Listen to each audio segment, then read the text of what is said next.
जय श्री राधे कृष्ण। आप सभी का हमारे YouTube चैनल पे बहुत बहुत स्वागत है। आइए आज सुनते हैं विनायक गणेश चतुर्थी व्रत की कथा। गणेश चतुर्थी का व्रत हर माह के कृष्ण पक्ष और शुक्ल पक्ष की चतुर्थी तिथि के दिन गणेश चतुर्थी का व्रत किया जाता है। कृष्ण पक्ष में पड़ने वाली चतुर्थी को संकष्टी गणेश चतुर्थी और शुक्ल पक्ष में पड़ने वाली चतुर्थी को विनायक गणेश चतुर्थी के रूप में जाना जाता है। इस दिन भगवान गणेश का पूजन किया जाता है। भगवान गणेश भगवान भोलेनाथ माता पार्वती के पुत्र भगवान गणेश को प्रथम पूजनीय का स्थान प्राप्त है। किसी भी प्रकार के शुभ कार्य या मांगलिक कार्यों में सबसे पहले भगवान गणेश का पूजन किया जाता है। भगवान गणेश सभी प्रकार के विघ्न और बाधाओं को दूर करने वाले हैं तथा सभी प्रकार के सुख और समृद्धि को प्रदान करने वाले हैं। विनायक गणेश चतुर्थी के व्रत भगवान गणेश साथ में माता दुर्गा का पूजन किया जाता है। इस दिन चाहिए कि चतुर्थी तिथि के दिन सुबह उठ करके नित्य क्रियाओं से निवृत्त हो करके गंगा नदी में या घर के नहाने के पानी में ही थोड़ा सा गंगा जल मिला करके स्नान करना चाहिए। शुद्ध वस्त्र धारण करके उसके बाद विनायक गणेश चतुर्थी व्रत का संकल्प लेना चाहिए।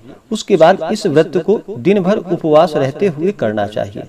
इस दिन भगवान गणेश का सुबह के वक्त, मध्याह्न काल के समय में और संध्या के समय में पूजन करना चाहिए और चंद्रमा उदित होने पर चंद्र देवता को अर्घ्य प्रदान करना चाहिए। उसके बाद ही इस व्रत को पूर्ण माना जाता है। जो भी सच्ची श्रद्धा के साथ विनायक गणेश चतुर्थी का व्रत करते हैं, कथा श्रवण करते हैं, भगवान गणेश की कृपा से सुख और समृद्धि की प्राप्ति होती है। तो आइए सुनते हैं विनायक गणेश चतुर्थी की कथा।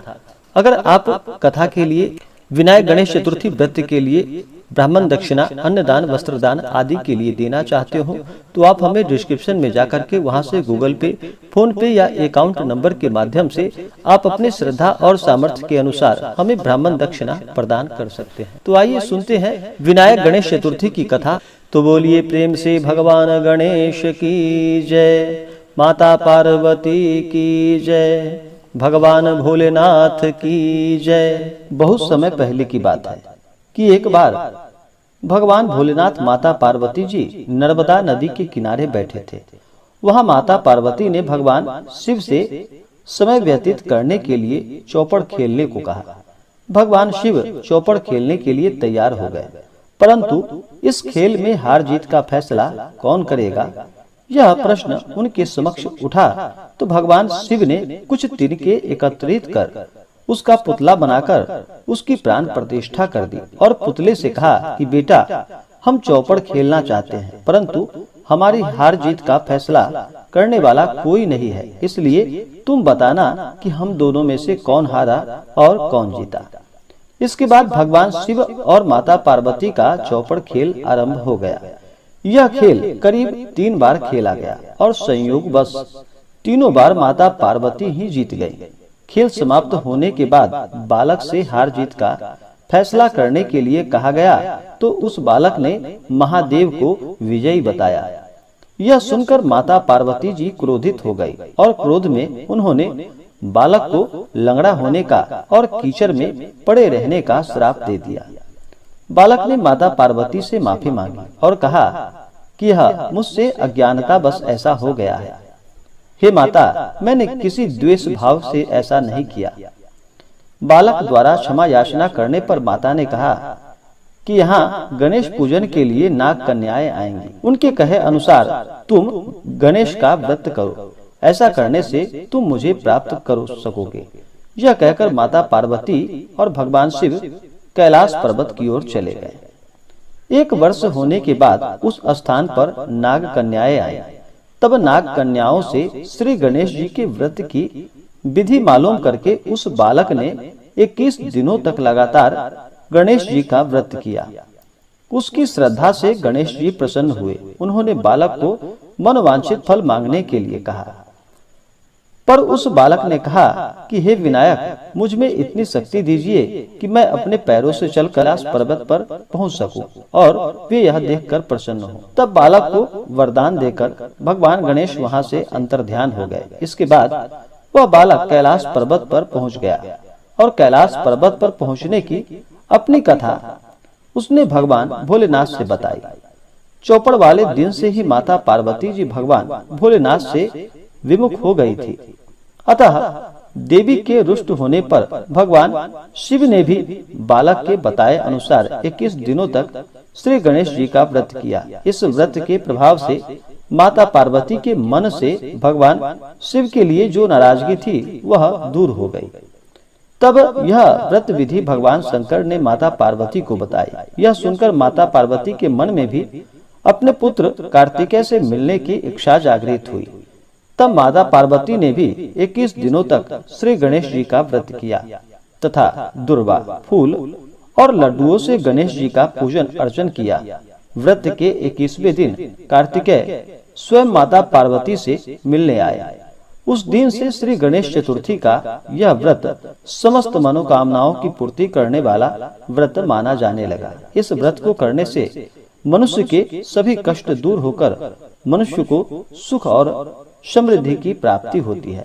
तो बोलिए प्रेम से भगवान गणेश की जय, माता पार्वती की जय, भगवान भोलेनाथ की जय। तो आइए जानते हैं विनायक गणेश चतुर्थी व्रत के शुभ मुहूर्त के बारे में। चतुर्थी तिथि प्रारंभ समय जो कि 26 नवंबर 2022 दिन शनिवार शाम 7:29 और चतुर्थी तिथि की समाप्ति होगी 27 नवंबर 2022 दिन रविवार शाम 4:27 पे। तो हमें चंद्रोदय व्यापनी के अनुसार जो समय प्राप्त हो रहा है चतुर्थी तिथि के लिए वह विशेषकर 27 नवंबर 2022 दिन रविवार को प्राप्त हो रहा है। तो इस दिन इस व्रत को रखा जाएगा। इस दिन चंद्रोदय समय जो कि सुबह 9:55 और चंद्रास्त रात्रि 8:32। तो भगवान गणेश का इस दिन जो कि चंद्रोदय सुबह 9:55 पे है, तो आप इसके बाद भगवान गणेश का पूरे विधि विधान के साथ पूजन करें और रात्रि में फिर रात्रि 8:32 से पहले ही भगवान गणेश का पूजन कर ले। चंद्र देवता को अर्घ्य प्रदान करें। अर्घ्य में थोड़ा सा दूध उसमें शहद डाल करके चंद्र देवता को अर्घ्य प्रदान करना चाहिए। इससे चंद्र दोष से भी मुक्ति प्राप्त होती है और भगवान गणेश की कृपा से सभी प्रकार के सुख और समृद्धि की प्राप्ति होती है। 27 नवंबर को जो राहु काल का समय होगा वह समय शाम 4:05 से शाम 5:24 तक राहु काल का समय होगा। तो राहु काल समय के दौरान कोई भी शुभ कार्य या नया कार्य नहीं करना चाहिए, यह लाभकारी नहीं होता है। तो इस बात का ध्यान रखें। 27 नवंबर को सूर्योदय समय जो कि सुबह 6:23 और सूर्यास्त शाम 5:07। योग जो कि गंड योग होगा रात्रि 9:32 तक। उसके बाद वृद्धि योग। नक्षत्र जो कि पूर्वाषाढ़ा नक्षत्र दोपहर 12:38 तक। उसके बाद उत्तराषाढ़ा नक्षत्र। इस दिन भगवान गणेश के पूजन के लिए चाहिए कि एक अच्छा सा जगह ले, जैसे कि घर के ईशान कोण में वहाँ पे एक आसन लगाए और वहाँ पे भगवान गणेश के लिए जो कि एक चौकी बिछा करके उस जगह को अच्छे से पवित्र कर ले। वहाँ पे एक चौकी बिछाए, चौकी पे पीला वस्त्र या लाल वस्त्र बिछा करके भगवान गणेश की प्रतिमा या फोटो रख करके साथ में माता दुर्गा चौथ माता का पूजन करना चाहिए। भगवान गणेश का इस दिन जो कि जल से अभिषेक करे, पंचामृत से अभिषेक करे, शुद्ध गंगा जल से भगवान गणेश जी का अभिषेक करे, भगवान गणेश को पीला वस्त्र अर्पित करे या पीताम्बरी वस्त्र भगवान गणेश जी को अर्पित करे। उसके बाद फिर यज्ञोपवीत चढ़ाए, फिर अक्षत, चंदन, पुष्पों की माला भगवान गणेश जी को अर्पित करे। विशेषकर भगवान गणेश जी को जो कि सिंदूर चढ़ाए और दुर्वादल भगवान गणेश जी को अर्पित करे।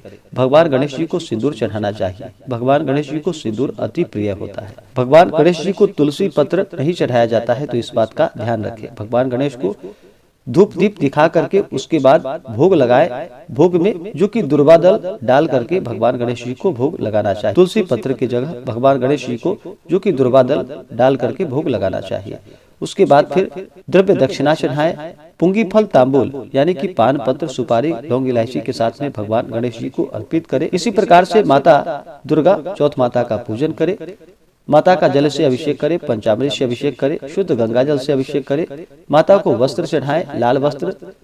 उसके बाद श्रृंगार की वस्तुएं चढ़ाए, फिर अक्षत, चंदन, पुष्पों की माला। स्त्रियां माता को सिंदूर चढ़ाए और पुरुष जो कि रोली चंदन अर्पित करे। फिर धूप और दीप दिखाए, अनेक प्रकार का नैवेद्य चढ़ाए, जल से आचमनी करवाए, द्रव्य दक्षिणा चढ़ाए, फिर पान पत्र सुपारी लौंग इलायची के साथ में मुख शुद्धि के लिए चढ़ाए। इसके बाद फिर विनायक गणेश चतुर्थी व्रत का कथा श्रवण करे। इसके बाद फिर आरती करे और चंद्रास्त होने से पहले ही चंद्र देवता को, जो कि कच्चे दूध में शहद डाल करके चंद्र देवता को अर्घ्य प्रदान करे। उसके बाद व्रत पूर्ण माना जाता है। उसके बाद आप भोजन ग्रहण कर सकते हैं। इसी प्रकार से भगवान गणेश जी का पूरे विधि विधान के साथ पूजन करना चाहिए। व्रत के दौरान नियमों का पालन करना चाहिए। व्रत के दौरान किसी के ऊपर क्रोध नहीं करनी चाहिए। अपने मन में किसी के प्रति ईर्ष्या या द्वेष का भाव नहीं लाना चाहिए। ब्रह्मचर्य का पालन करना चाहिए। अपने से बड़ों का सदा ही आदर और सम्मान करना चाहिए। धर्म का आचरण करते हुए रहना चाहिए। इस दिन भगवान गणेश जी के नामों का जप करना चाहिए। ओम गंग गणपतये नमः इन मंत्रों का जप करें। विशेषकर भगवान गणेश जी को इस दिन जो कि मोदक का भोग लगाए या भगवान गणेश जी को तिल या गुड़ से बने हुए लड्डू का भोग लगाना चाहिए। इससे भगवान गणेश जी अति प्रसन्न होते हैं। तो आशा करता हूँ कि यह जानकारी आपको अच्छा लगा हो। ऐसे ही ज्ञानवर्धक जानकारियाँ प्राप्त करने के लिए हमारे इस चैनल पे अगर आप नए हैं तो चैनल को लाल बटन दबा करके सब्सक्राइब करें, साथ में बेल आइकन घंटी को दबाएं ताकि मेरे वीडियो का नोटिफिकेशन आपको समय से मिलता रहे। वीडियो को लाइक करें, शेयर करें। सुखी रहें और स्वस्थ रहें। जय श्री राधे कृष्ण। धन्यवाद।